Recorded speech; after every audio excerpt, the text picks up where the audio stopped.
August 13th, 1921. Professor Herbert Clayton, Children's Ward, St. Mary's Children's Hospital, Fife, Scotland. Dear Professor, my trusted friend and mentor, I write to you in the hope that you may advise me on a matter of urgency concerning a patient of mine. Edward is a boy of just 9 years who arrived with his mother 6 days ago with a disposition so positive that we did not at first admit him.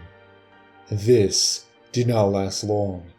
Edward claims that 6 days ago, while playing in the garden, he became aware of someone or something watching him. He identified a shadowy figure like black ink, with large circular eyes and elongated limbs. Edward described that while it resembled an owl, it spoke as if inside his head with the voice of his recently deceased father.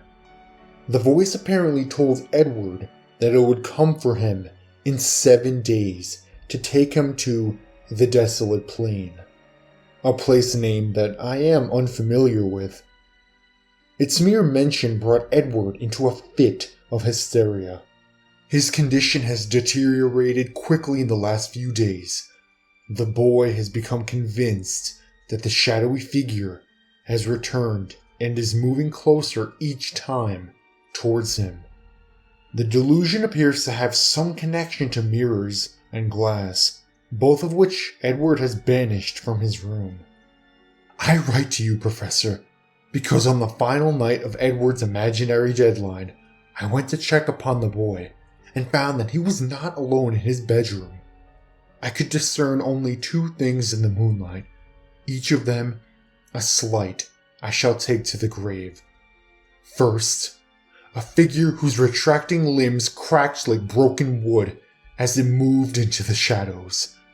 The second, a look of such tragic countenance etched upon that child's face that none could suffer it and be unmoved.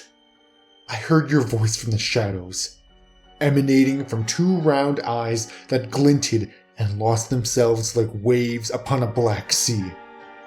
But it was not your voice, Professor, and I write to you now because Edward passed away this morning, and I am no longer alone, even when I believe myself to be. Faithfully, Dr. George Booth.